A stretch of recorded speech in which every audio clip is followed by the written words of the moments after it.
Hello friends, welcome back to my channel. आज के इस सेशन में हम डिस्कस करेंगे basic concept of quadrilaterals.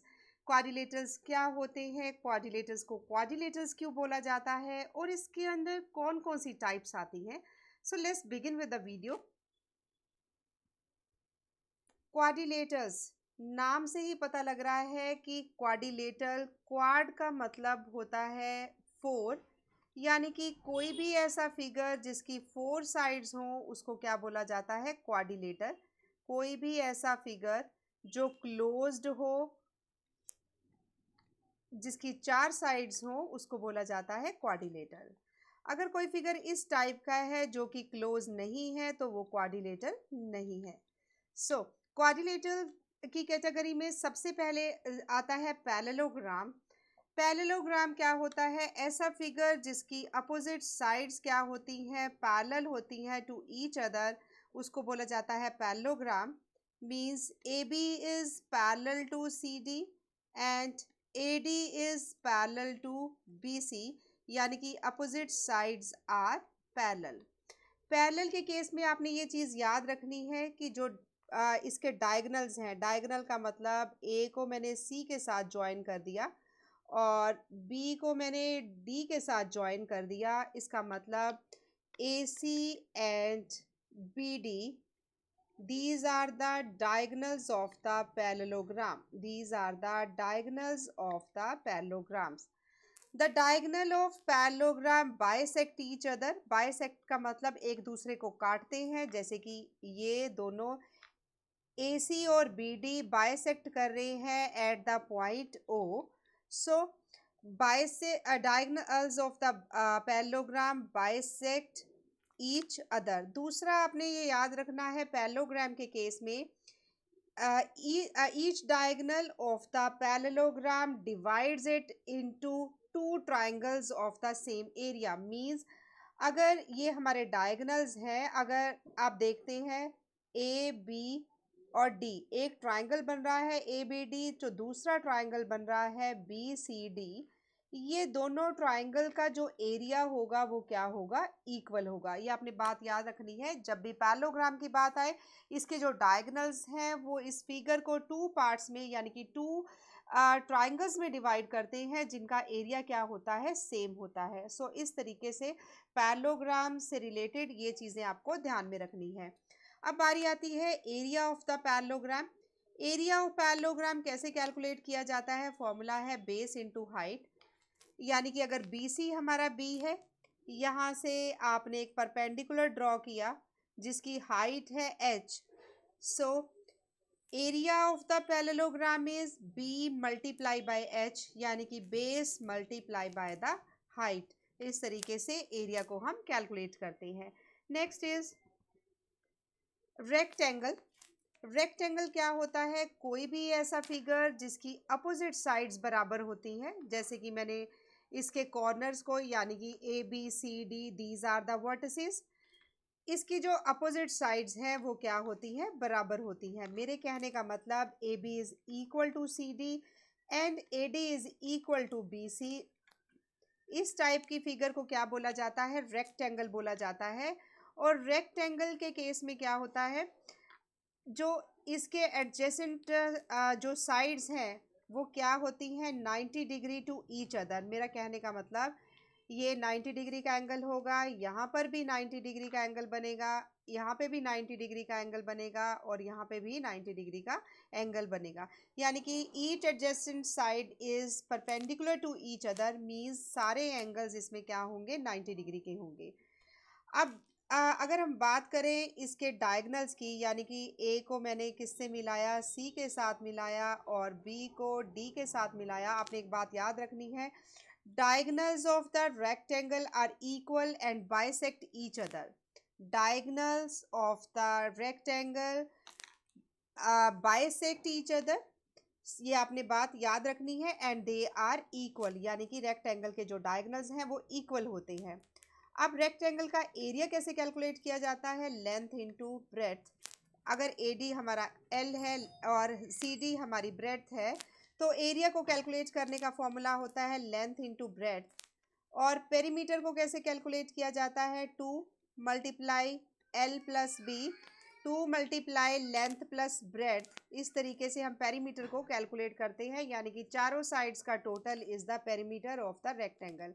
Area का formula length multiply by breadth. Next is square. Square क्या होता है? स्क्वायर ऐसा फिगर जिसकी 4 साइड्स बराबर होती हैं उसको स्क्वायर बोला जाता है। जैसे कि ये हमारे वर्टिसेस हैं A, B, C and D. ऐसा फिगर जिसकी 4 साइड्स बराबर होती हैं, जैसे कि A B is equal to B C is equal to C D is equal to A D, ऐसी फिगर्स को बोला जाता है स्क्वायर।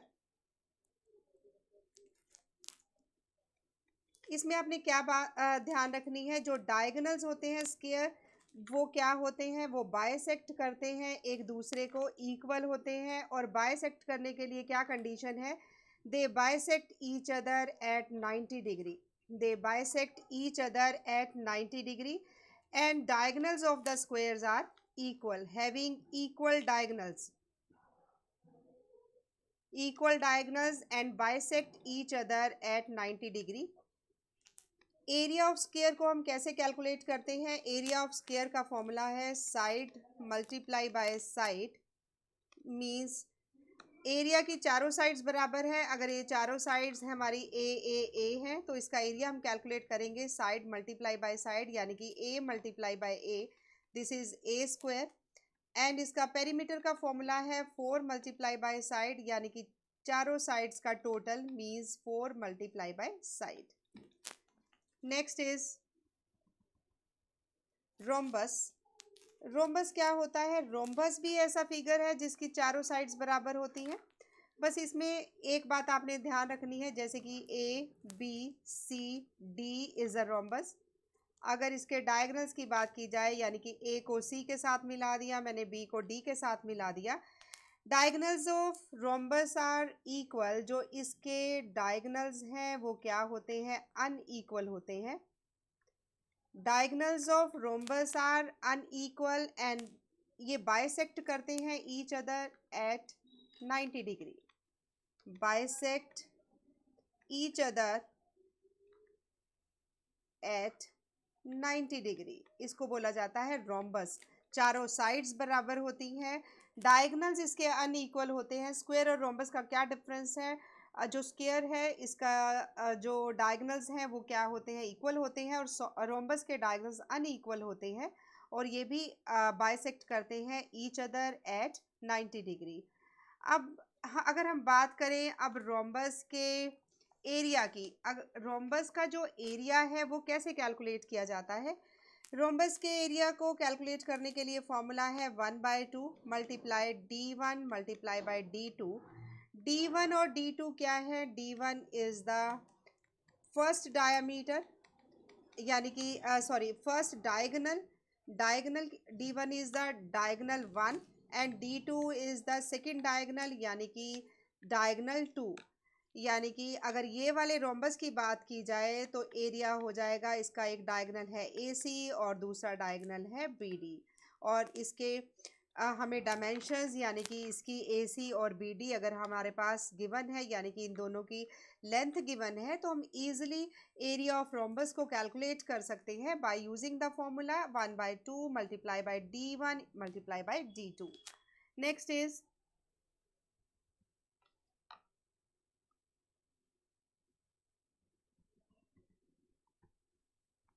ट्रेपीजियम। ट्रेपीजियम क्या होता है? ट्रेपीजियम ऐसा फिगर जिसकी एटलीस्ट 1 पेयर ऑफ साइड क्या होती है? At least 1 pair of side is parallel.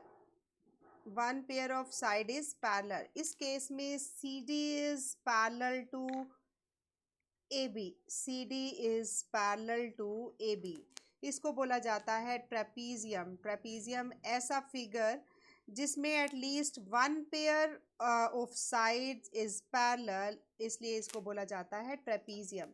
Trapezium हमारे दूसरे जो हमने क्वाड्रिलेटरल्स किए हैं उसकी कैटेगरी से ये थोड़ा सा डिफरेंट है।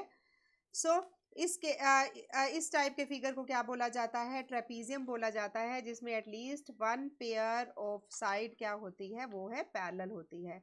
सो ट्रेपीजियम के एरिया को कैसे कैलकुलेट किया जाता है? 1/2 multiply the sum of two sides यानी कि a plus B multiply by the height.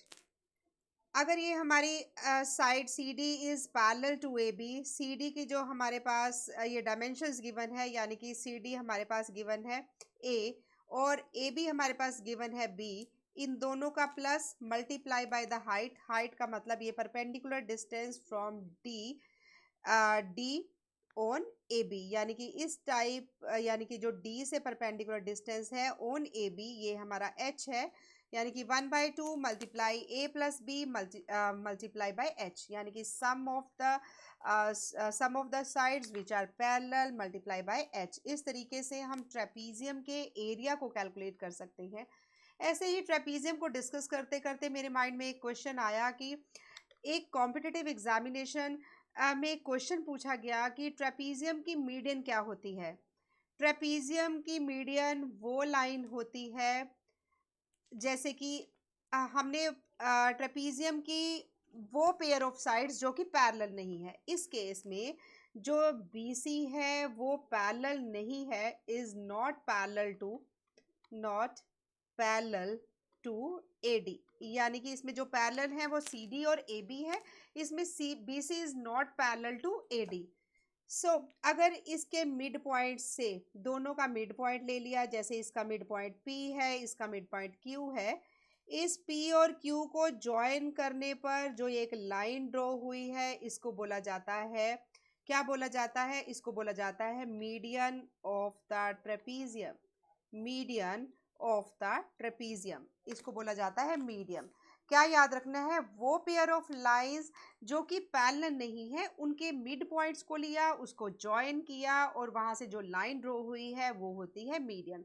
सो ये कभी कभी ऐसे क्वेश्चंस भी पेपर में पूछे जाते हैं। ये छोटी छोटी चीज़ें, ये माइनर चीज़ें आपको मेमोराइज करनी है। सो इस तरीके से हम ट्रेपीजियम को याद रख सकते हैं। ट्रेपीजियम के केस में आपने फॉर्मूला याद रखना है, area of trapezium is A is equal to 1/2 into A plus B multiply by H। Next is the kite. Quadrilateral के अगर क्वाड्रिलेटरल्स के डिस्कशन में हमारे पास एक और फिगर आती है काइट। काइट का मतलब पतंग, जिसकी 4 साइड्स होती हैं और इसको भी क्वाड्रिलेटरल बोला जाता है। जब भी आपने काइट को डिस्कस करना है, काइट के बेसिक कॉन्सेप्ट को हम कैसे याद रखेंगे? इसमें जो एडजेसेंट साइड्स होती हैं वो क्या होती हैं? इक्वल होती हैं। जैसे कि ये मेरे पास काइट है, मैंने इसको नाम दिया AB, यहाँ से मैंने यहाँ पर इसको ज्वाइन करके एक इसको ज्वाइन किया, यहाँ नाम दिया C और यहाँ पर नाम दिया D। सो एडजेसेंट साइड्स यानी कि AB is equal to AD and BC is equal to CD। Adjacent side यानी कि पास पास वाली दो साइड्स अगर बराबर हैं तो वो शेप जो होगी, वो जो फिगर होगी, उसको काइट बोला जाएगा, यानी कि पतंग बोला जाएगा। सो इस तरीके की फिगर को क्या बोला जाता है? काइट, यानी कि इसकी दो एडजेसेंट साइड्स बराबर होती हैं। अब इसके एरिया को कैसे कैलकुलेट किया जाता है वो हम अपनी एक नेक्स्ट वीडियो में डिस्कस करेंगे। आज की ये वीडियो आपको कैसी लगी? Please do write to us. अगर आपको क्वाड्रिलेटरल्स से रिलेटेड कोई भी डाउट है, अगर आपकी कोई क्वेरी है, तो हमें कमेंट सेक्शन में ज़रूर लिखिए। डेफिनेटली हम इसको सॉर्ट आउट करेंगे, आपकी प्रॉब्लम्स को सॉल्व करेंगे। That's all for today. Thanks for watching and keep supporting us.